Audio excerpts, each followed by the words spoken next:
አንድ አምላክ በሚሆን በአብ በወልድ በመንፈስ ቅዱስ ስም የተባረከ የሰኔ ወር ቀኑ 15 ሰዓት ነው። ከዚህም በኋላ ይጎድላል። ሰኔ 1 ቀን በዚች ቀን ከእርሱ ታምራት የተገለጡ የሶርያ ሰው የቅዱስ ለውንቲዮስ የቤተ ክርስቲያኑ ቅዳሴ ነው። ይኸውም ቅዱስ ለውንቲዮስ በሐምሌ ወር በ22ኛው ቀን በሰማዕትነት በሞተ ጊዜ ከታላላቅ መኳንንቶች አንዱ መኮንን ሚስት መጣች። ለወታደሮችም ብዙ ገንዘብ ሰጠች። የቅዱሱንም ስጋ ወሰደች። በባሏም ልብስ ገነዘችው።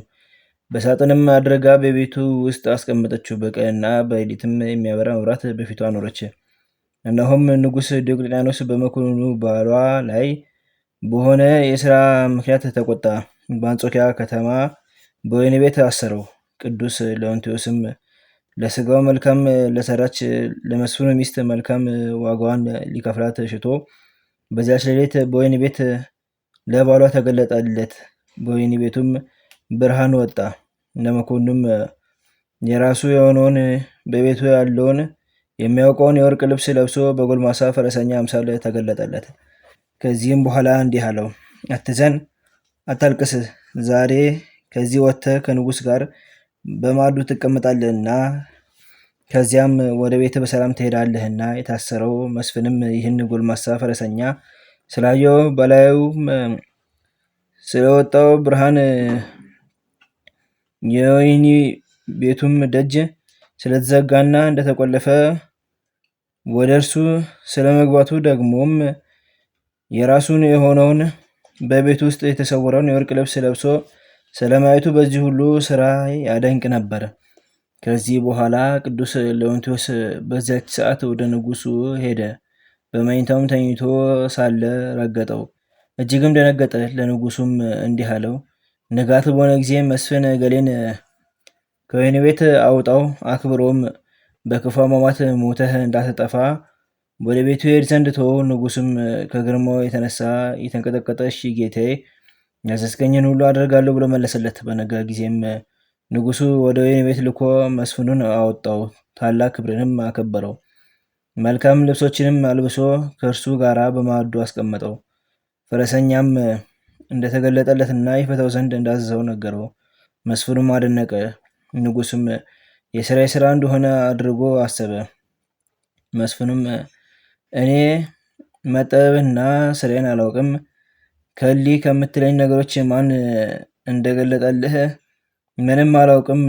ንጉሱም ከተገለጠለት ላይ ፍርሃት የተነሳ ክፉ ነገርን ሊናገረው አልደፈርም። ነገር ግን ወደ ሀገሩ በታላቅ ክብር ሰደደው። መስፍኑም በጎዳና ላይ ሲጓዝ ሁለተኛ የእግዚአብሔር መልአክ ተገለጠለት።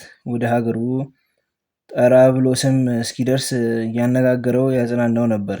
ከዚያም በኋላ ተሰወረው። ወደ ቤቱም በገባ ጊዜ ቤተሰቦችን ሰላም አላቸው። የእርሱን የወርቅ ልብስ የሚመስል ልብስ ለብሶ ፈረሰኛው ጎልማሳ እንደተገለጠለትም ነገራቸው። ከወህኒ ቤትም እስራት ያድነው ዘንድ ቃል እንደገባለት ነገራቸው። ሚስቱም ያዳነው ቅዱስ ለውንቲዮስ እንደሆነ አውቃ ብታየው ታውቀዋልና አለችው። አዎን አላት። ከዚያም የቅዱስ ለውንቲዮስ ስዕል ወዳለበት ቦታ አስገባችው። አይቶም የተገለጠልኝ በእውነት ይህ ነው አለ። ሁለተኛም የቅዱስ ለውንቲዮስ ስጋ ያለበትን ሳጥን ከፈተች። ያንንም የእርሱን የወርቅ ልብስ እንደለበሰ አየው። የፊቱንም መሸፈኛ ገለጠ። የተገለጠለትና ከእስራት ያዳነውም እርሱ እንደሆነ ተረዳ። መስፍኑም ማን እንደሆነ ስለ እርሱ ሚስቱን ጠየቃት። እርሷም የቅዱስ ለውንቲዮስን ገድል ነገረችው። መስፍኑም ይህንን መልካም ስራ ስለሰራች ሚስቱን አመሰገናት፣ መረቃትም። የተመሰገነ እግዚአብሔርም በቅዱሳን ላይ አድሮ ድንቅ ስራ ስለሚሰራ አመሰግነው። መብራትና ማዕጠንትም እንዳይለዩ ሚስቱን አዘዛት። ከሃዲ ዲዮቅልጥያኖስን ጌታችን እስካጠፋው ድረስ እንዲሁ የምትሰራ ሆነች። ከዚህም በኋላ መልካም ቤተክርስቲያን አንጸው ስጋውን በውስጧ ኑሩ። በዚህች ዕለትም አከብራት።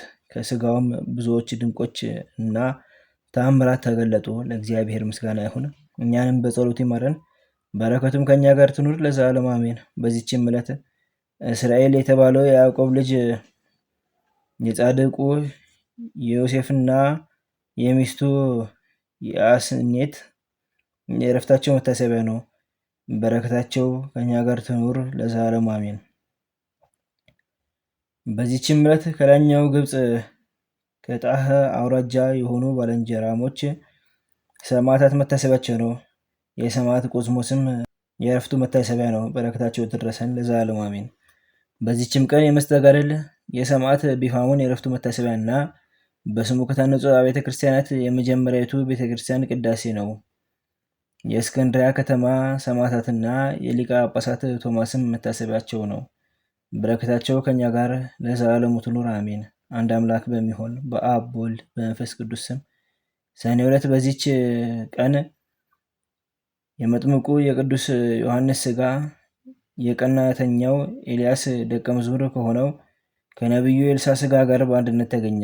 ዘአቅረብኩ ማሕሌተ ዘኪረ አእላፈ እምልህ ጸምዱ ከዘልፈ ለላ አነብብቶ ከመ ዘሌቴ መጽሐፈ እንተለይሰከ እግዚኦ ጸሪቀሙ ተወከፈ እምላቡ ብሉዓን ዘተርፈ ነቢያት ቅዱሳን ሐዋርያት ሰባክያን ሰማዕታት ወጻድቃን ደናግል አዲ ወመነኮሳት ይረን ባርኮ ባርኮ ጉባኤ ዛቲ መካን እስከ ደገሊ ቆኑት ሕፃን ጻፎ በክርታስ ወለዛ ጻፎ እንዘርስ ወለዛ አምቦ ስትሮቆ ሳዲስ ወለ ሰማ ቃሎ በዝነፈስ ጸሎተሙ ማርያም አይቅተ ኩሉ እንባስ ወሬ ማረን ኢየሱስ ክርስቶስ በቅዱሳኑ ጸሎት ጠብቀን በረከታቸውም ከኛ ጋር ትኑር። ኦ አምላክነ በከመ ምሕረትከ ወአኮ በከመ አመሳነ አቡነ ዘበሰማያት